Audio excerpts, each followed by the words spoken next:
I am late. I was just talking away and was not live. My apologies. So I'll go through this quickly.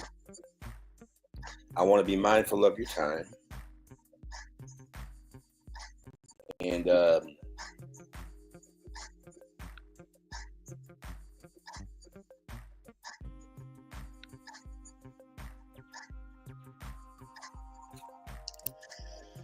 me just get a few things here together, and I'll run through this for you.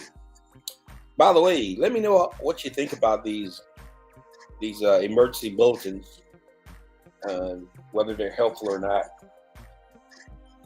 I almost know you don't have Zero Doctrine spread across your environment. It took me 30 years to just have the guts to present it. And once I did, it became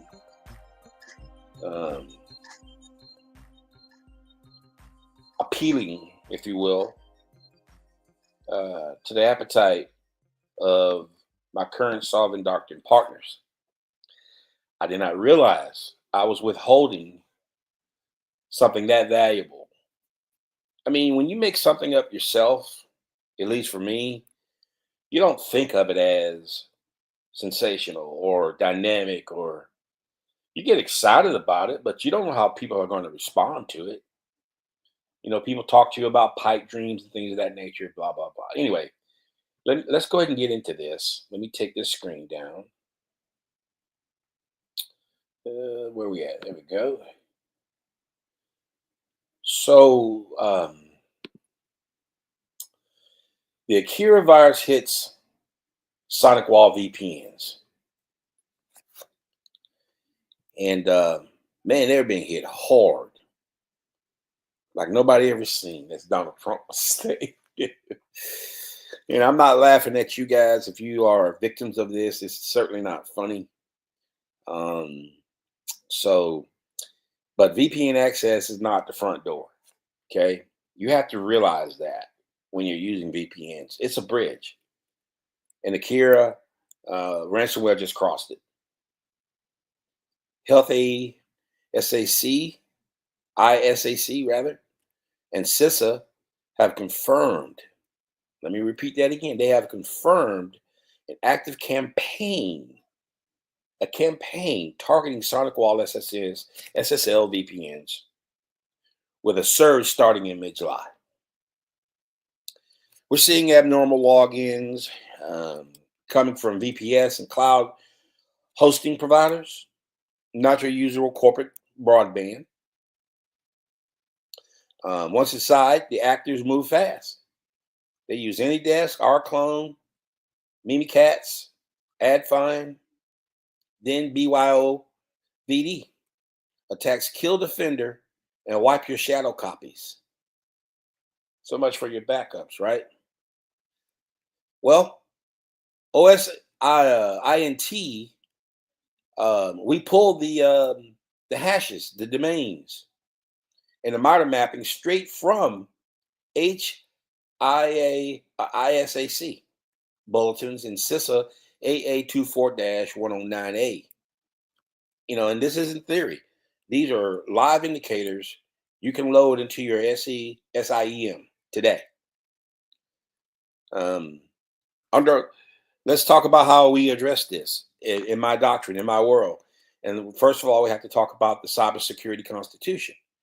Under Article 5 of Zero Doctrine, this is an operational integrity breach vector. Our protocols, specifically multi-net for enclave isolation. Let me go to the next slide here.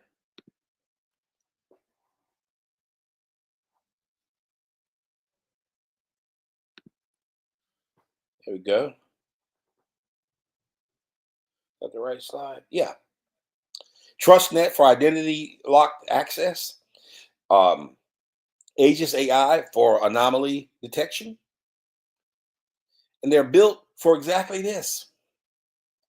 By the way, your internet, your public internet should be used as a honeypot, as a decoy. They didn't put that in the slide. I didn't put the slide together, but thank you guys for doing that. Then Article 8 talks about Phoenix and Revive for rollback and recovery. You have to have that continuity of operations. I mean, if your organization is running SonicWall VPNs, whether as primary or inherited from an acquisition, the time to act is now. Segment, enforce identity, block VPS-origin authentication, and drill rollback. Excuse me. You know,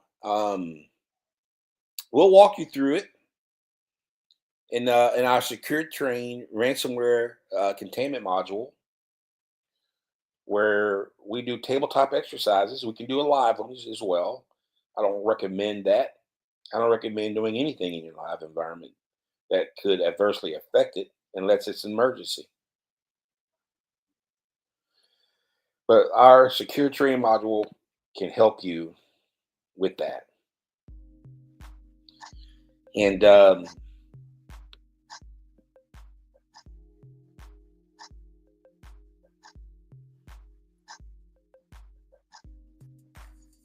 we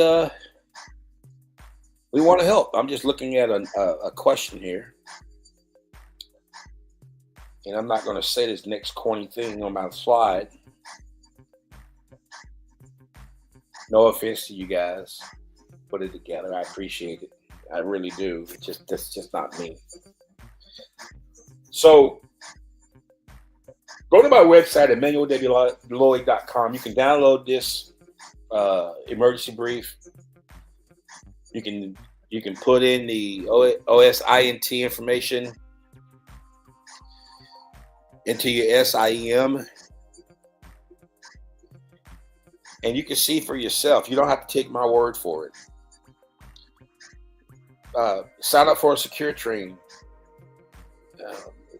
module. See for yourself. See how you guys make decisions. And until the next brief, excuse me, I'll talk to you guys soon. Take care and have a wonderful day.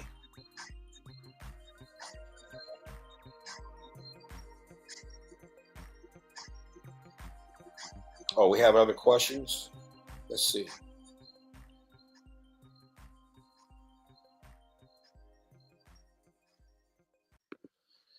Let me see. Where are the questions? Here we go.